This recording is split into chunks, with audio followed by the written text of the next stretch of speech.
আপনারা যারা veterinary field assistant পদে পরীক্ষা দেবেন তাদের জন্য আজকের এই ভিডিওতে থাকছে সাজেশন ও প্রশ্ন প্যাটার্ন নিয়ে বিস্তারিত আলোচনা। আশা করি ভিডিওটি প্রথম থেকে শেষ অবধি দেখবেন এবং চ্যানেলটি সাবস্ক্রাইব করে আমাদের পাশে থাকবেন। প্রথমে একটা কথা বলে রাখি, স্বল্প সময়ে নিজেকে একটু গুছায় নিতে চাইলে প্রিভিয়াস কোশ্চেন ব্যাংকটা একটু ভালো করে দেখে নিতে পারেন। সেক্ষেত্রে পানি সম্পদ জব রিভিউ এই বইটির পিডিএফ আমাদের কাছ থেকে সংগ্রহ করে নিতে পারেন। পিডিএফ এর মূল্য 40 টাকা। যারা নিতে চান তারা এই নাম্বারে হোয়াটসঅ্যাপের মাধ্যমে যোগাযোগ করে পানি সম্পদ জব রিভিউ এই বইটির পিডিএফ সংগ্রহ করে নেবেন। এই বইয়ে পানি সম্পদ অধিদপ্তর যাবৎকালে যে পরীক্ষাগুলো হয়েছে সেই পরীক্ষার প্রশ্ন ব্যাংক দেওয়া আছে এবং উত্তর দেওয়া আছে। সর্বোচ্চ হয়তোবা 10 সেট প্রশ্ন দেওয়া আছে এটাতে। এখন আরো যারা 100% প্রশ্ন কমন পেতে চান তারা অবশ্যই এই সবগুলো বইয়ের পিডিএফ সংগ্রহ করে নিতে পারেন। সবগুলো বই থেকে কিন্তু 100%ই প্রশ্ন কমন পাবেন। এখন এখানে কথা যে আপনাদের যে নিয়োগ বিজ্ঞপ্তিটা ছেড়েছে সেটা অবশ্যই আপনারা একটু সবকিছু কন্ডিশন দেখে আবেদন করবেন। আর আপনাদের ভেটেরিনারি ফিল্ড অ্যাসিস্ট্যান্ট এর বেতন বা 10,200 টাকা থেকে শুরু, অর্থাৎ বেতন গ্রেড 14তম। পদ সংখ্যা কিন্তু অনেকগুলো পদ। এই কারণে ভালোভাবে প্রস্তুতি নিলে তো 100% চাকরি হবে। এখানে 483টা পদ আছে। আপনাদের কিন্তু অবশ্যই বিজ্ঞান বিষয়ে এইচএসসি পাস হতে হবে এবং তার সাথে অবশ্যই একটা ডিপ্লোমার সার্টিফিকেট থাকতে হবে 1 বছর মেয়াদি।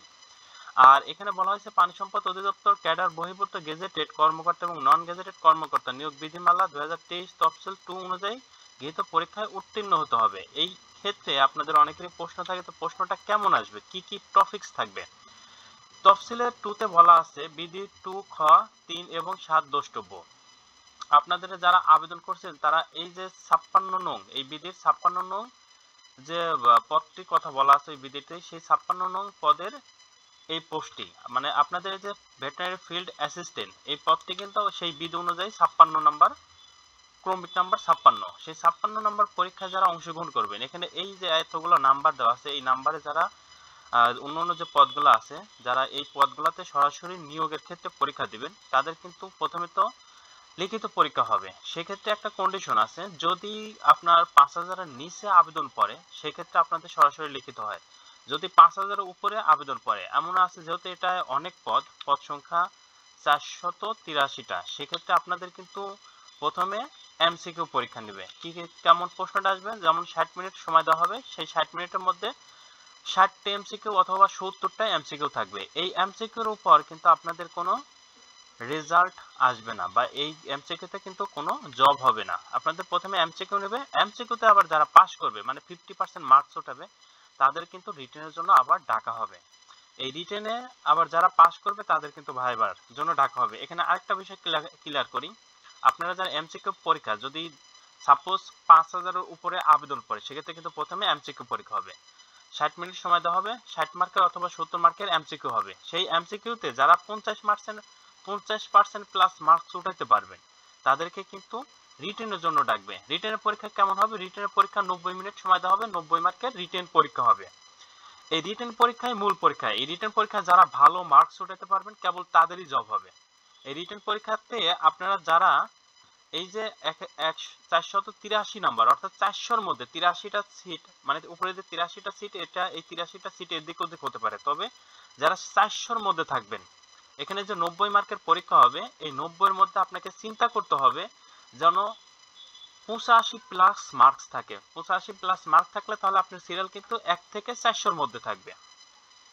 1 থেকে 400-র মধ্যে থাকবে। 1 থেকে 400-র মধ্যে যারা থাকতে পারবেন তাদের অবশ্যই বিনা পয়সায় বিনা চাকরি হবে। এখন অনেকেরই কথা থাকবে যে এটা পাস মার্ক কত, এমসিকিউর ক্ষেত্রে 50, রিটেনের ক্ষেত্রেও 50, কিন্তু দেখা গেল যে আপনার 5,000 ছাত্রছাত্রী পরীক্ষা দিছে, প্রশ্ন খুব কঠিন করা হয়েছে, সেক্ষেত্রে কেউই 50 মার্ক পায়নি, তাহলে ওই পরীক্ষায় সবাই ফেল, মানে এই নিয়োগ বিজ্ঞপ্তিটা বাতিল হয়ে যাবে।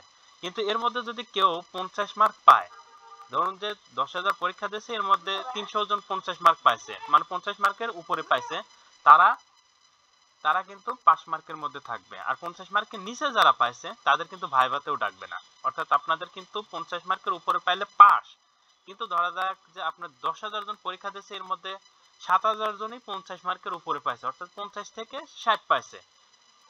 এই ঈদের যে সবার চাকরি হবে এমন না। এক্ষেত্রে কিন্তু যারা 70-এর উপরে বা 80-র কাছাকাছি পাইছে এমন পোলাপানেরই চাকরি হবে, আর বাকি যাদের ওদের ভাই বোনে তারাই দেবে।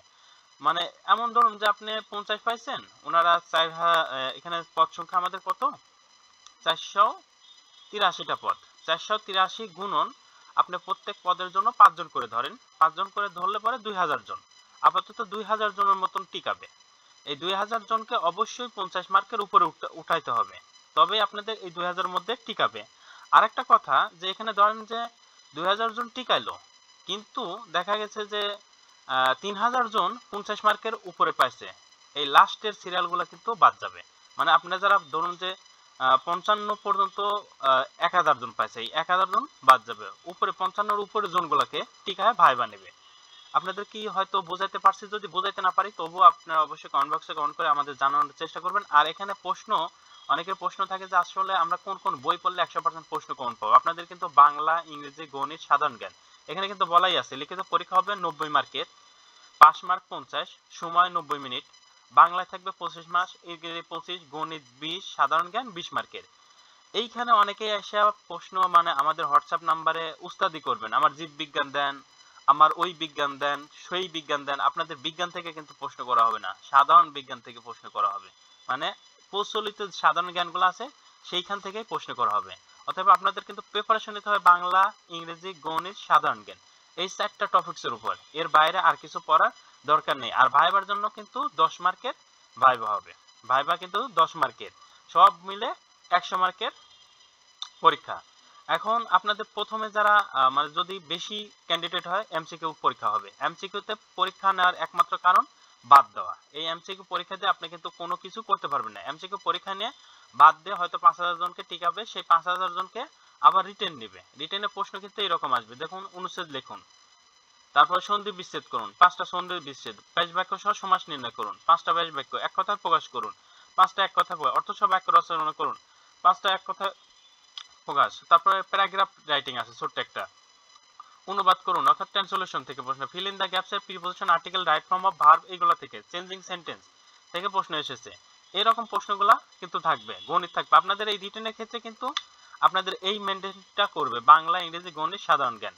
বাংলা 25, ইংরেজি 25, গণিত 20, সাধারণ জ্ঞান 20 মার্কের, এইভাবে কিন্তু রিটেনের পরীক্ষা আসবে। এখন এরপরেও যদি আপনাদের কোনো মানে প্রশ্ন থাকে অবশ্যই কমেন্ট করে জানাবেন। আর এই সবগুলো বই যদি আপনি পড়েন, রিটেন এবং এমসিকিউ এর জন্য 100% প্রশ্ন কমন পাবেন। যারা নিতে চান তারা এই নাম্বারে হোয়াটসঅ্যাপের মাধ্যমে যোগাযোগ করে পিডিএফটি সংগ্রহ করে নেবেন। আর এই সবগুলো বইয়ের পিডিএফ এর মূল্য কিন্তু 100 টাকা। চ্যানেলটি সাবস্ক্রাইব করে আমাদের পাশে থাকবেন। আল্লাহ হাফেজ।